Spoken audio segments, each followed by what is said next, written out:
Hey there, everybody, and welcome to Bold Badass Business, where we Mhm. bring you badasses who are making a difference in the world. And this show, the folks who come on here are giving their time and sharing their expertise so that we can create a ripple of power and love and goodness in the world. And I just am so excited to have someone here who is a top podcaster of the Kind Mind podcast. This is Todd Fink. Todd is also a musician and has had top 40 records on the Americana charts. I love that.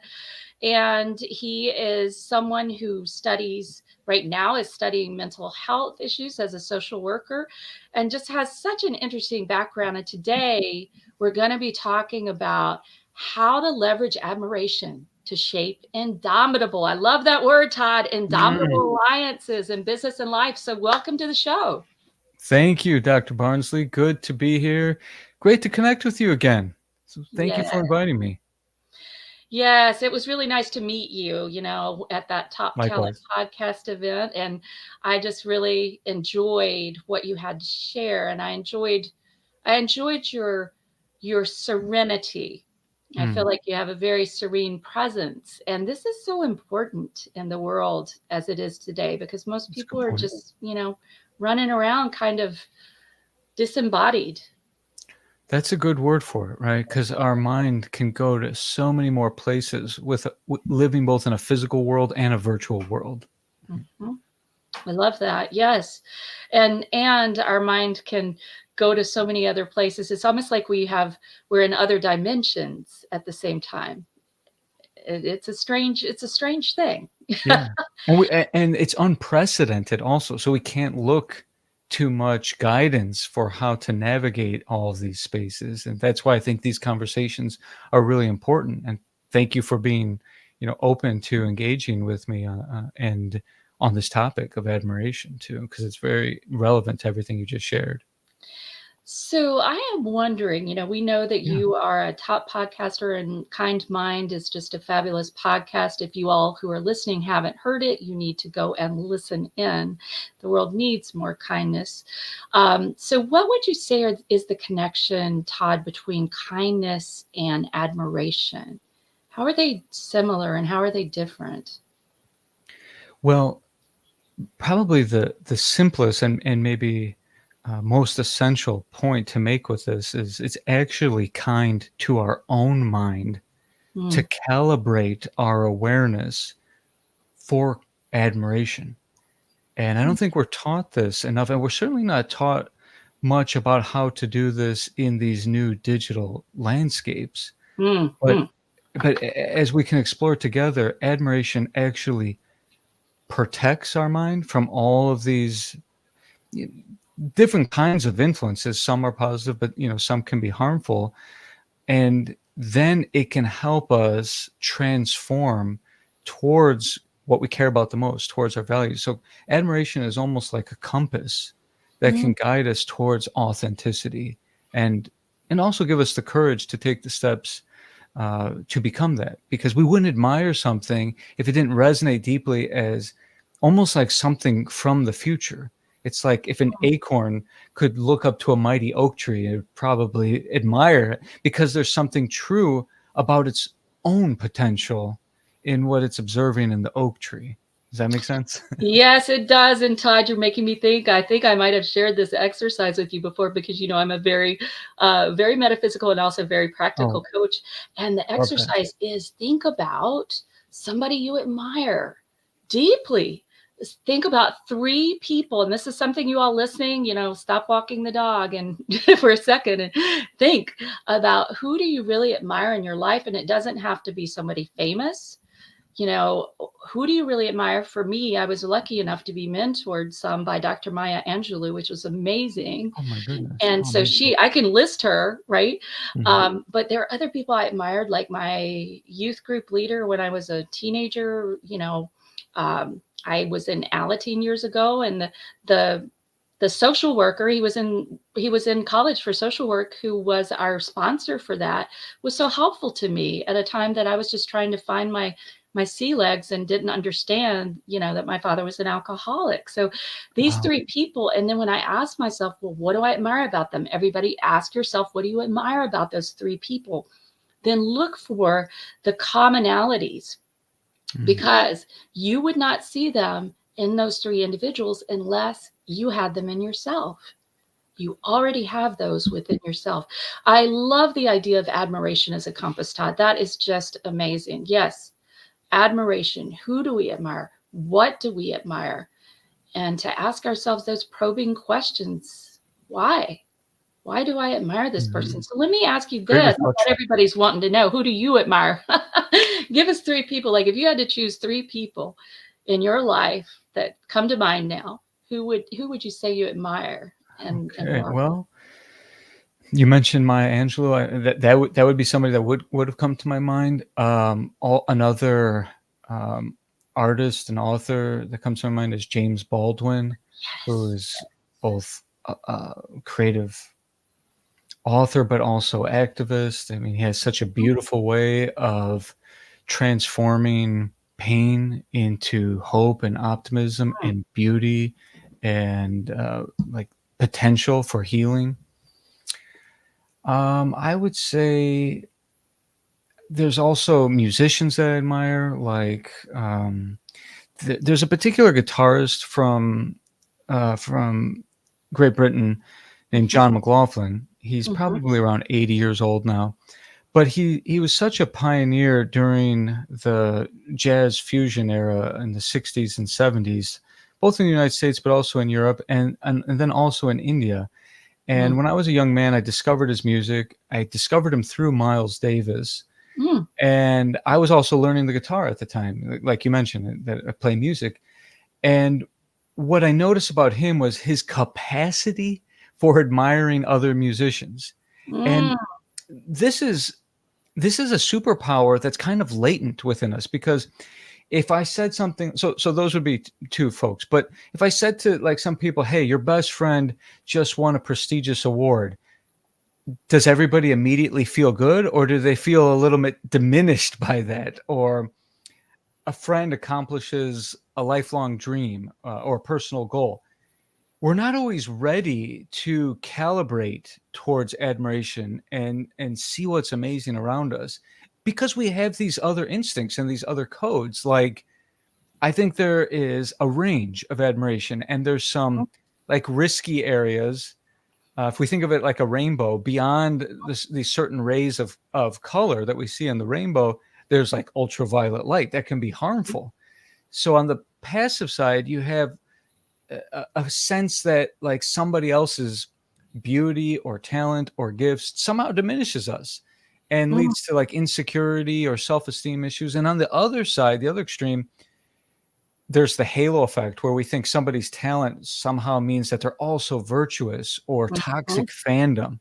I'm not talking about that, right? I'm talking about locking in to the space in between where, as you said, it resonates with our own potential. It resonates with what we already value as good or true or beautiful. So, I love that. Yes, that resonance. Yes. And I love that as you were speaking about this guitarist, it made me think about the fact that we're all mentors. Okay. mm, So I want everyone here, I really want you to think about something. And this is what you and I talked about just a second before we came on, Todd, is that somebody could be watching this 100 years from now, long after you and I are off this planet, right? And right. who knows where we'll be. Oh, and we don't know who it's, We yeah, don't who know. all it's for. Right. Yeah, and somebody's going to be listening, and they're going to be mentored by us.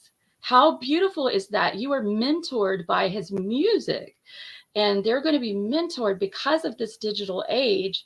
We can be mentored by so many people. We don't have to have direct Right. access. Well, of course, she's passed, but to Right. Dr. Maya Angelou, right? Because we can get on, if I happen to love the Dalai Lama, and I can get on live streams and listen to him and see him. Right. Uh, it has always been a dream to meet him in person too, but Mhm. I can do the next best thing, and that is be in the room, the Zoom room with him. How beautiful is I that? love that. I love how you put that or frame that because that's also why creativity is so meaningful because we have no idea who may admire it and what seeds it might leave behind that will blossom, long after us, like planting trees. So yeah, and John McLaughlin, this guitarist, he went to India and learned Indian music, and in a very humble way, not in a culturally appropriating way, but Mm, in a way of expressing, I only know what I know, and there are opportunities always for us to appreciate what's going. Appreciation, I think, was the key. mm, Appreciating what was happening in America, what was happening in Asia, and it actually served to bring actually more cooperation in other domains. So music is almost always, mm. not always, but certain kinds of music like jazz is often ahead of the times in terms of what kind of collaborations are possible, what kind of innovation is possible if groups of people can kind of work beyond surface differences. And that inspired me both in music to just like keep growing, never stopping because I feel a sense of limitation, but continuing to expand. But then also I think in social work, where it inspired me to relate with cultural humility. Sometimes we talk about in business, cultural competence. That's impossible. There's no way we can know all there's as many cultures as there are families or as there are people on the planet. But we can be culturally humble and interested and respectful and co-construct meaning in our alliances where it's not just my worldview, but that's the beauty of a dialogue also, where it's like together we might extrapolate more meaning when we combine our experiences. And I love that you gave James Baldwin as an example of someone who turned his pain he transformed it into activism and making a positive difference in the world. He certainly did, but he transformed it by leaving the United States because there was so much racism here and living in France, right? Right. And it's so interesting to me, when and so many African American writers, for instance, did that, left this country. People are leaving this country now. you know, I um, think these are challenging times, right? yeah, I mean, I think parents probably feel for the first time in a generation, wow, I'm not sure that my children are going to be better off. Where like it seemed like there was this almost linear pattern where each generation felt like we're getting closer. It's not perfect, but we're making progress. mhm, And now, I mean, with all of the challenges, but that's why I think like this kind of conversation is so crucial, because we really have to think about what's at stake, um, and our mental health and how we want to really show up in these, I guess you could say, pivotal times, turbulent times. Probably every generation feels that mhm, that they're like on the precipice of mhm, something, but it really does, right? Because for us, I think, because we are standing at the crossroads of another digital revolution. We mhm. know that artificial intelligence and the Yes. internet has expanded beyond our wildest imagination. And I think there's no telling how different the working world can be 6 months from now. That's how quick things are changing. And there are both driving forces and restraining forces. And that creates Mhm. different types of challenge and conflict for people. And so I think conversations are important so people feel like there are resources, there's guidance and community to support one another through different challenges that we might face individually and collectively. Yeah, that's worded so eloquently, and you're actually, as you're speaking, I was thinking about the five directives for human behavior, and I'm sure that's something you've seen in some of your work. But I'm not sure. That sounds fascinating, but it maybe is fascinating. This is something I learned in transformational leadership, and I thought, wow, that is so interesting. The five primary directives for human behavior, and these are the ones that are, these are the problem causers, Todd. you know, and one is, for example, being right, wanting to be right. Another is wanting to belong and be approved, right? Another is wanting to be in control. Another is wanting to look good, right? Rather than Mm, be good, as my grandmother would say, wanting to look good. Because if it looks good, then mm, it must be good, right? And did I get all five? I think I got all five. But when you think about it, that the being right, for instance, that is this topic of ooh, cultural humility, man. Whoo, yeah. Like if I go into another culture, and I love to do that, I love to be a quote unquote minority. It's great, great, great experience for me. And because when we strip away the skin, guess what? We're all the same. Strip away that skin, we're all the same. We all have tissue, we all have bones, we all have blood, we all have veins, blah, blah, blah. We're all the same. But when we go mm, into a different kind of environment, to be humble about it, not to go in with the colonizer's perspective, like, well, my religion is the one religion, mhm, or my way of doing things is the one way in business, or my any of those kind of hegemonic, monolithic structures of thought need to be disassembled if we would like to reach some harmony and actually be able to learn something while we're there.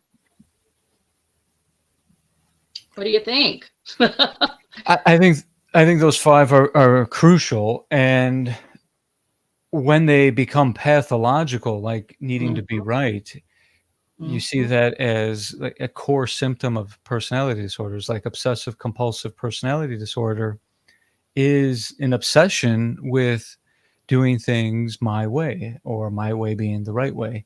It's sometimes conflated with narcissism, which was kind of another one of those five, where when you're in a relationship with somebody, friendship, partnership, that always wants to be always wants it to be their way, it can feel like you're so full of yourself. But there's a subtle difference between OCPD and NPD, which is the person with obsessive personality disorder, obsessive compulsive personality disorder, thinks their way is right, and the person with narcissism thinks they are better. So the way is better in the first one, or they are better. Well, that's interesting. That's an interesting distinction. Hmm. Yeah, and so Yeah. sometimes, that's another reason why I think the term narcissism is thrown around a lot, Mhm. because if people are mistaking anxiety around it needing to be my way, that can be misinterpreted as somebody, being full of themselves.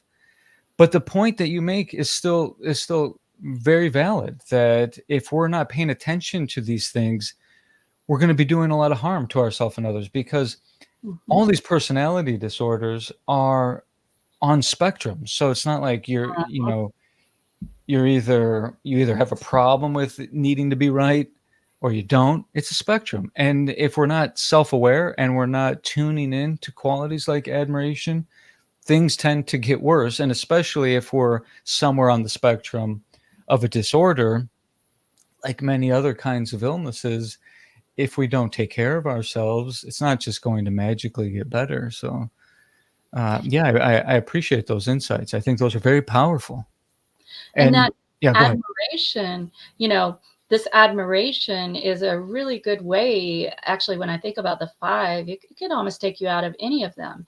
If you can find someone or something who you admire, it takes you out of that self focus, right? Good I point. want to be right. I want to belong. I want to look good. I want to be in control. Takes us out of that. And our world now is very people are very self-serving, I would say, in general. And then there are people who are givers. They're like the takers and the givers. Mhm. And admiration is a great form of giving, because think about it. When is the last time, Todd, that somebody said to you something like, Todd, you are so serene. You just have such a great serene presence, you I know? you know, Thank you for sharing that, because when you said that, oh, I felt this, like, this Yeah, electric current it's true. of not pride, of connection, Yeah. yes, like, I'm seen, and it feels good to be seen. If we take the actual word admire, even though we have English is largely derived from Germanic languages, admire is from Romance languages. So, like, Mhm. mirar in Spanish is to look. Admirare, or admire in French, or admirare in Latin, means to pay attention in a particular way. So admiration isn't so much an emotion as it is a psychological state of awareness, right? So you wouldn't be able to look at an emoji on a phone and just from a facial expression know that's admiration, because those are sort of primary emotions: happy, sad, angry, Agree. fearful. Yeah. But admiration as a way of approaching life, as a way of relating, as a way of looking, um, elicits positive emotions, and that, that's part of the transformation, because admiration moves us and emotion moves us. Émouvoir is where we get the word emotion, which means Mhm. to move, or energy for motion, emotion. But how do we want to be transformed by emotion? If we don't have these calibrations right, then yeah, we're going to descend into self-loathing, you know, um, or obsession or jealousy, like as you were pointing out. And I think it's also meaningful to realize that these things are also socially constructed. So, like as you were saying, underneath everything, we're all the same. But that means that on other levels of systems, family, community, society, countries, international relations, wars, it's like you don't find a tide in a molecule of water, but you keep bringing molecules together and eventually you get a tide. So there are emergent properties when people interact, and that's what makes personality and personal transformation, personal growth, healing, Mhm. sometimes mysterious, sometimes elusive, but definitely multifaceted. And so it's valuable to have these kind of conversations, as you said, to disassemble. And I love that word disassemble that you use, because it's not necessarily dismantle. If I wanted to understand how clocks work, I wouldn't smash it with a hammer. I would take it apart systematically. Maybe Mm. I won't put it back together, because maybe once I take it apart, I realize how much better I could do it. But maybe I'll salvage some of the parts. So the disassembly allows us to really understand ourselves, and see what we would reconstruct, right? So deconstruction or disassembly is a powerful way to think about understanding and unpacking who we are, and also what shapes us. So sometimes some of the those five qualities that you pointed out, some are ego syntonic, which means when a Mhm. person is deriving power from their Yes. right, self-infatuation. As you said, we get kind of very cloistered, or our psyches get siloed in our echo chambers and in our devices. But it's egosyntonic when a person is deriving power from that. One of those was the need to control, right? But then other times there's ego dystonia, which is like, I'm seeing like this isn't actually helping me feel alive and connected, and isn't helping me flourish. So it can be hard to detect these patterns within ourselves sometimes, but it's worth stepping back to sort of seeing, like, what does this look like outside of my ego? What is my ego doing? How is it carrying these stories from childhood, these wounds? And Mhm. how might I be projecting my wounds onto my relationships, and how does that interfere with my personal success or my happiness, or the ability to succeed at work or in business, and so on? So Oh, well, thank Todd, you've you. gotta watch the interview with Jenny Trask that I did. Make sure Yeah. you watch that one because it's Okay. all about how we can inflict those wounds from childhood on others and ourselves in our businesses Yes. too. And this is so important that we be aware, that, for example, helping other people doesn't become like a addiction to helping other people, right? Right. It doesn't become a way to get out of ourselves and the things that need to be handled here. Sort of like the U.S.'s foreign policy, right? Let's just go do some over here, and then we'll forget about all the problems here. Right. Anyway, Or but we'll make them worse by, we make them worse by doing that, right? yeah. Let's just go invade somewhere. But this kind of idea of blame, of like looking outside oneself and distracting there, or taking the energy there, so we don't have to look at ourselves. And that was what I found so good about transformational leadership. There were some moments where I really, really, I thought I was such a team player, and I thought these other things, and no one else did. And it really humbled me in a great way. It softened me in many ways. And it also helped me be able to accept feedback. And, recently I had a conversation. This is making me think about this, Todd. I can rant, and I think you can too when I get mad about something. And I was ranting about, coaches who just take everyone's money and don't give the promise what they deliver. It really bothers me. And when people get to me, they've usually been taken advantage of, and that bothers me too. And by that time, their distrust is like, out the window, and it's very, very, can be very challenging for them to move forward in their business or to invest in someone who could actually help them. Let's put it that way. And so I was just ranting a little bit about this, and I was getting intense, and I was using some language, choice words, because it wasn't something nicey nice. And I had someone in a one-on-one, he said, "You're just so very different one-on-one." And I said, "Okay, well, tell me more." He said, "Well, you're just almost aggressive in some of these networking events." And I said, yes. Isn't that interesting? I said, "Well, if I were a man, do you think you'd use that word?" And he said, Ooh.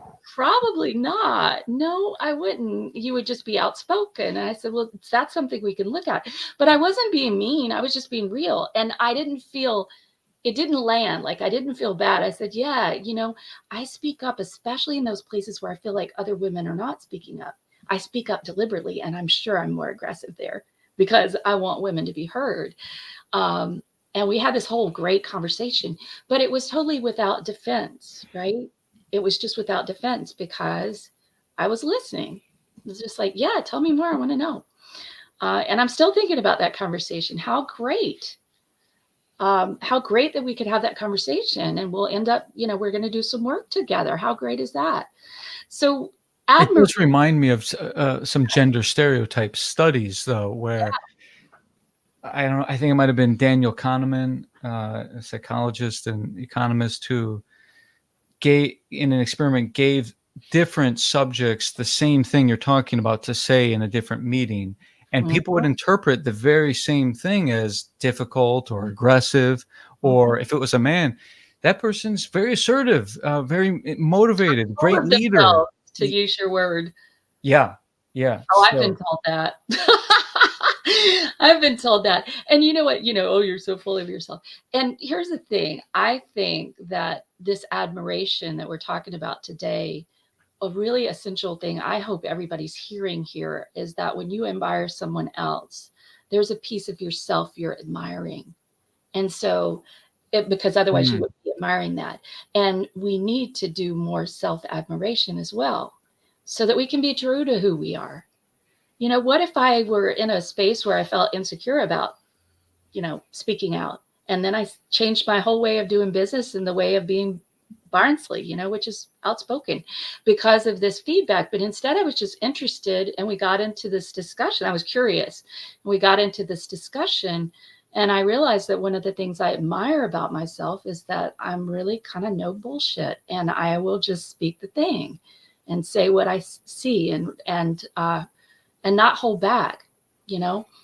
So what do you admire, coming back to this idea of yeah. admiration, what do you admire, for example, or how do you use admiration in your business in your music? We talked a little bit about that, but how do you use it, Todd, in your business to really amplify your your outcomes, the results, the relationships, the opportunities, the magnetic uh, ability that you have, the ability you have to attract to you and magnetize to you what you want and the resources you need? How does admiration stoke all of that, or does it?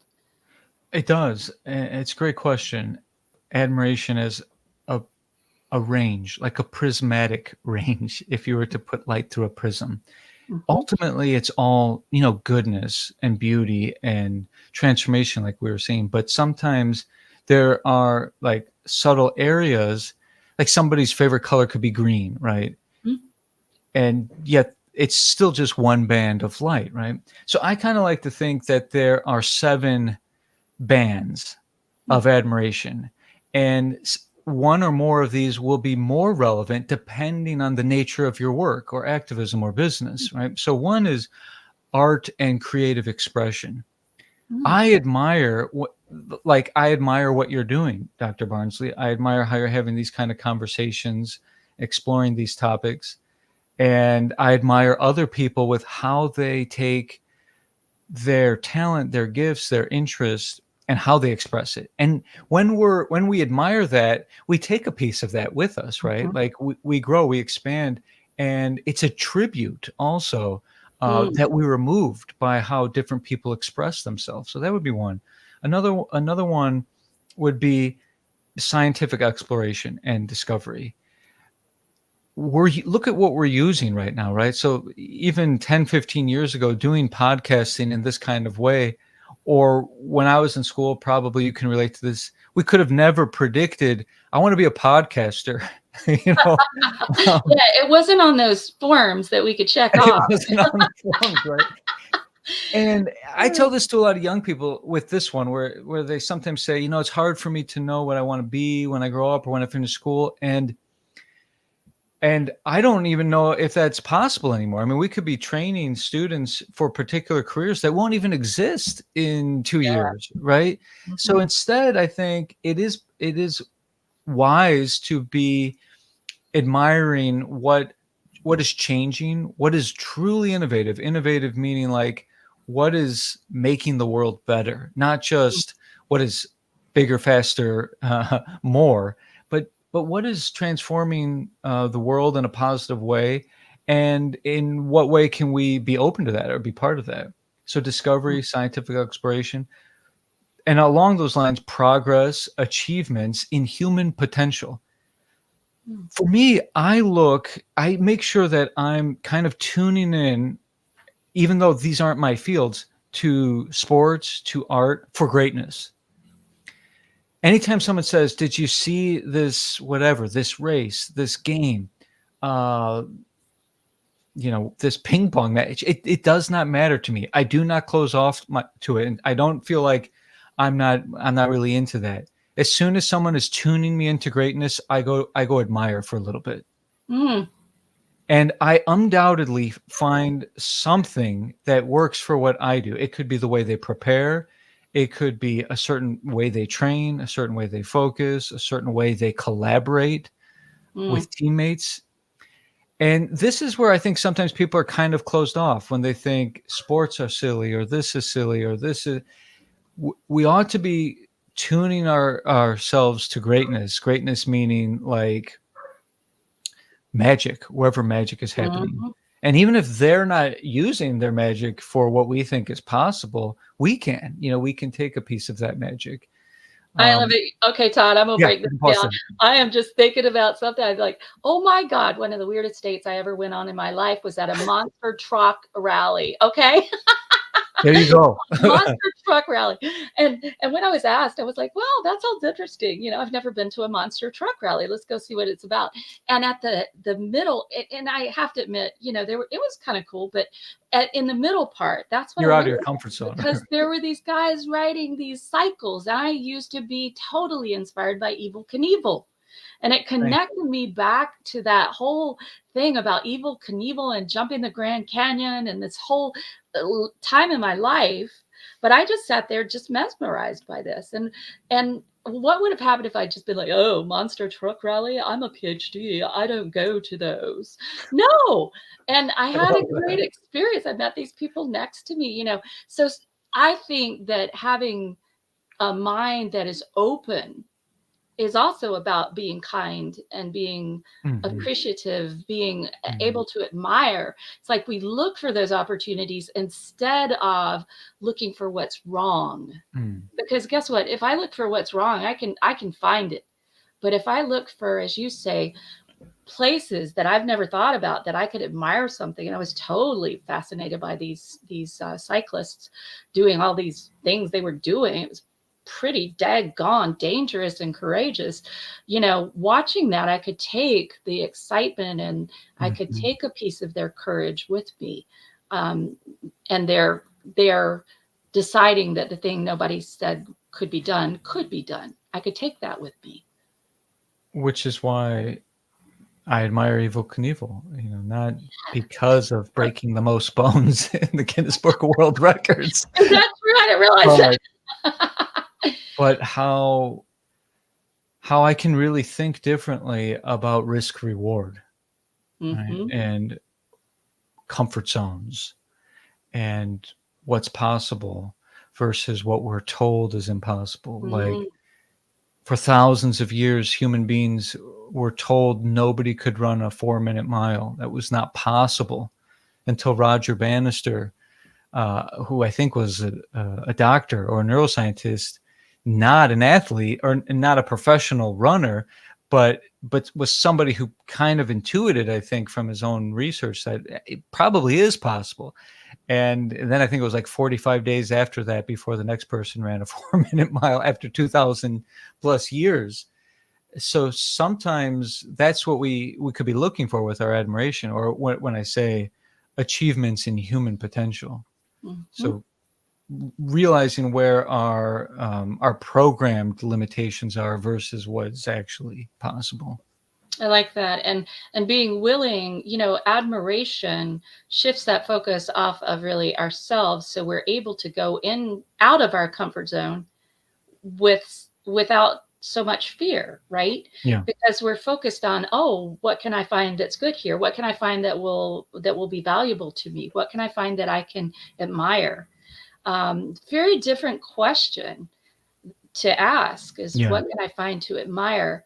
And it makes me think about, there's so many implications that could be very practical for business. So, for example, what do I admire about this person that I mentioned earlier, who had said this stuff about, you seem almost aggressive and blah, blah, but you're just really nice to talk with, and you connected. I was just laughing. I was like, yeah, let me show you my foster dog. But it's true. He said, so I have to separate out branding, right? How we brand ourselves. And I said, yeah, how we are in a group may be different from how we are one on one sometimes. Um, what was I going to say? But he's extremely analytical. So Mm. instead of having this idea, and I'm more of a promoter supporter, instead of having this idea of, oh, this guy is analytical, he is boring as hell, I was in the space of, oh, I really like the fact that he's able to really describe things in such detail, and he has a much better memory than I do, and Mm. he's able to put things in a sequence. And I said that to him. You're just the kind of person who people need in their business, people like me who are visionaries, but sometimes getting all the details done doesn't. So what can I admire in that person who is or appears to be different from me, or who has a different way of operating in the world? What can I admire there? And it created a connection that is leading to other things. And I certainly, if I had just said, oh, this, I don't like this guy, how dare he say that? Or, he's so analytical, and he has no enthusiasm. If I had said any of those things in my head, which I would have said at some point in my life, I would have made a lot of those judgments. And maybe I just kind of said them. But you know what I mean? I was focused on the admiration piece. What is there in him that I can really appreciate here? Sometimes our limitations become our own orthodoxies as a way to protect our ego, Mm-hmm. where we have some gaps in talent, our own deficiencies. So then we think, like what you were saying with my way being right. Well, doing it that way isn't right anyway. So we sometimes even convince ourselves of that. But you make a good point that admiration is a very different energy to approach people in your field of business or work than competition, jealousy, Exactly. insecurity. And I think it disarms people and really lays the groundwork for not only collaboration, but for resources to be shared, right? That Yeah. will help you in life and in business. Yes. So true. And when we're not out there, when we're admiring something in someone, or something they've done, who they are, how they show up on the planet, when we're admiring them, we're in this place of appreciation. And think about the word appreciation. It appreciates, it amplifies. Hmm. And we're Yeah. amplifying their energy. That amplifies our energy, but we're not coming from a taking place. We're coming from a place of, how can I give? Because that admiration is something that we don't often hear, and because people are in ego struggle of, yes, I have to fight to get what that person's a competition. I don't believe in any of that. I believe in abundance. Um, and abundance is there. So I think in business, when we can ground ourselves in who we are, what our values are, and what we care about in the world, who we want to help, who we want to serve, how we want to make a difference. When we ground ourselves there, we're able to escape some of these ego traps, and we're able to just forge all sorts of relationships and Yeah, connect with all sorts of people. And isn't that the nature of an interesting life? you know? I agree. I think relationships are another theme of admiration, not just our own relationships, but we can admire what kinds of relationships are out there, how they work, why they work, what's magical about them. Mhm. Historical relationships, fictional relationships. I mean, they can come from novels, but if we read these stories or we engage with this media and we feel inspired by a relationship, it's worth reflecting on what we admire in that and what does that say about what we care about and how we are building the relationships that we have.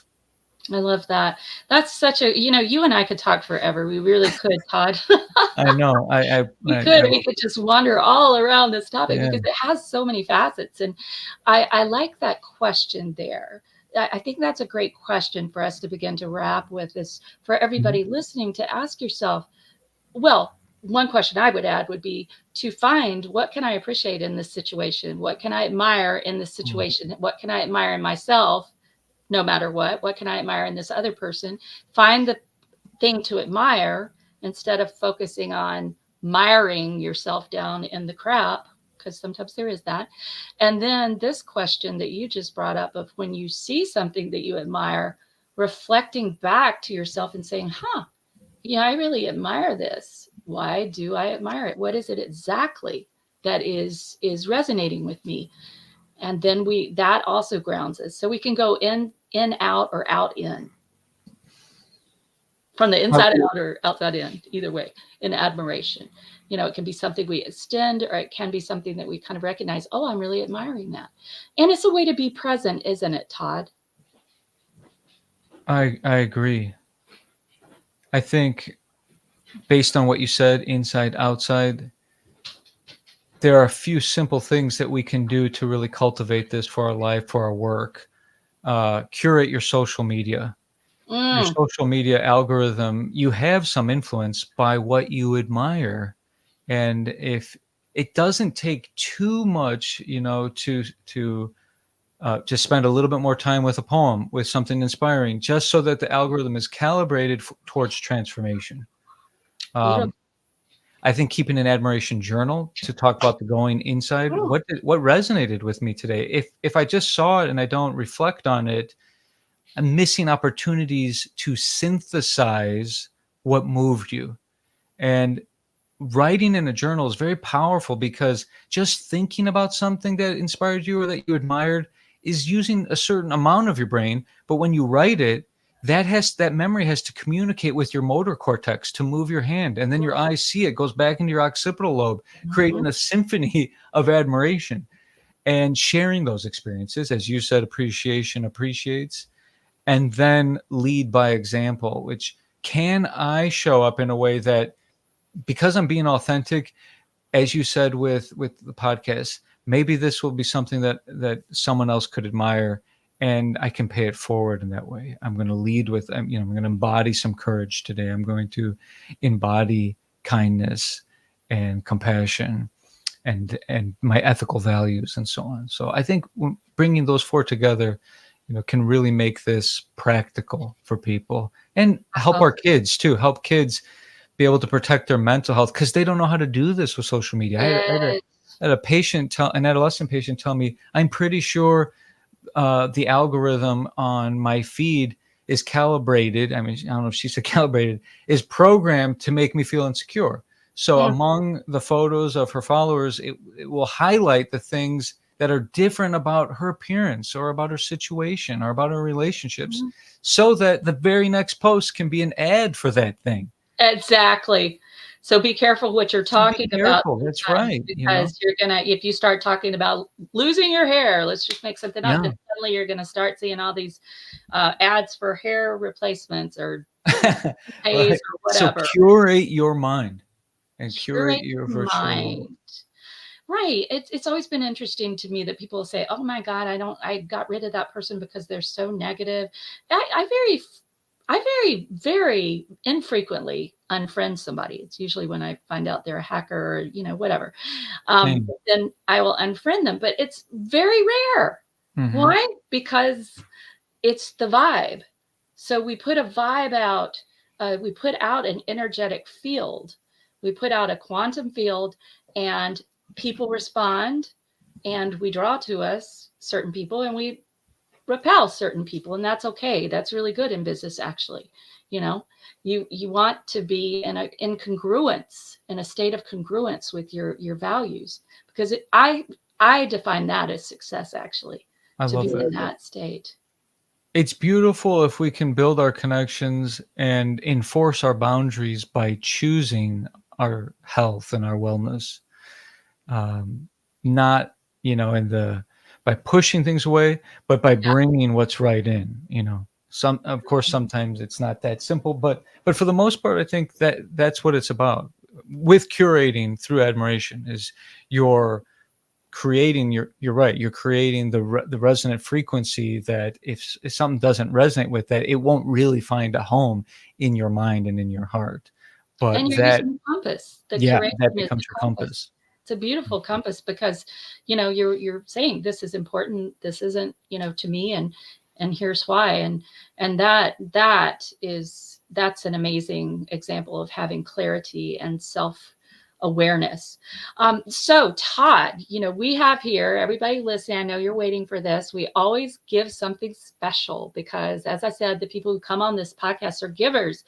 And it may be an ebook, it may be a session, it may be a recording of a song, whatever it is. But everybody, we have the freebie vault now. I'm so excited about this. And it's available at bit.ly/free from Dr. B, DRB. I just said free from Dr. B to make it really easy to remember. bit.ly/free from Dr. B. And the great thing, when you go there, you'll be able to get into the vault, and there are thousands and thousands of dollars of amazing things that you can access there, from all the guests over the past over a year, and exciting stuff, a whole plethora of stuff. So, Todd, what would you like to give to people? I have a little pocketbook called Recipes for Wholeness, which Right. include little prescriptions for mindfulness and admiration in the form of recipe. So it's a little book of poetry. Beautiful. And yeah, you can access that. I love that. So that you all will be in the freebie vault within the week and probably within 3 days, as soon as I can get it to my VA. And you should definitely go get that little pocketbook, because when you're having a moment where you're not feeling like a badass, Mhm. you can just read a poem, read something inspiring, Yeah. and entrain your mind to the good. Curate your mind so you're focusing on what is right, what about the situation, what you like about the situation, what you love about your life, rather than what you think is missing. I happen to believe we have everything we need at every moment. It's just exactly the way it is meant to be. That doesn't mean we don't change, but we get to be happy right where our feet are. We get to be present right where our feet are. If your feet are there, that's where you get to be, and for whatever reason. And so when we can appreciate that, when we can admire pieces of that, then we are able to transform humanity in a positive way. So, Todd, it has been a joy to have you here. I look Likewise. forward to more conversations like this. And again, everybody, make sure you run over just put into Google the Kind Mind podcast and go listen in. It is one of the top podcasts, right, Todd? In new countries all the time, which just is amazing. I'm just so touched that I just saw I was in a top 40 in philosophy and alternative health in South Africa. It's just, I don't know how it travels to all these places, but it's an honor to be able to connect with people around the world. Resonant frequency, Mhm. resonant frequency, baby. You're showing it. It's going out there and it's reaching the right people. And that's a beautiful thing. And we spread a ripple of kindness. And by the way, you all, when you're a badass, it doesn't mean you're not kind. That's right. Actually, it's really Kindness is kind thing. badass. Yeah. Kindness is strength. Kindness takes courage. Kindness isn't nice. I mean, it's not always nice. Niceness is sometimes useful, but sometimes to be kind, you got to be strong. You got to be tough. And you got to speak the thing that needs to be said, Hmm. right? Yeah. Hmm. And be willing to receive it, and try it on and see if it lands or not. So it's been such a joy. Everybody here, remember every Friday at 4:30 p.m. Eastern, 1:30 p.m. Pacific, we're here. I would really appreciate you sharing this with someone who needs some upliftment and will be interested in using admiration to forge these indomitable alliances in business and life, not just with others, but with themselves. So please do share this. Please like and comment and head over to our YouTube and subscribe, because we are building it. And I see this podcast going far, far, far. And it is my hope that it be a great service to you, to give you courage and to awaken the badass in you. Thanks for tuning in. Thank you, Todd. And I'll see you all next Thank week. you, Dr. Barnsley.